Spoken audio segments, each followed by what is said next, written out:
চিন্তা করে দেখো, রাসূল বলেছে ওই মানুষগুলোর আযাব কত ভয়ঙ্কর, কত দিকের আযাব হবে।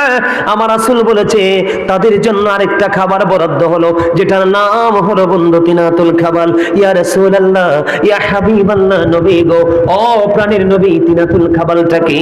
ইয়া রাসূলুল্লাহ, আমার রাসূল বলেছে তিনাতুল খাবালটা হলো আরেকটা জাহান্নামের নিংড়ানো রক্তপুঞ্জ।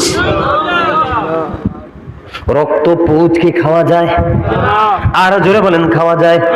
পৃথিবীতে একটু ফোড়া হয়, ইনফেকশন হলে পুঁজ বের হয়ে আসে, একটু জায়গা মাত্র ক্ষত হয়, আর ওখানকার পুঁজটা হবে অত্যন্ত মারাত্মক, বিপজ্জনক।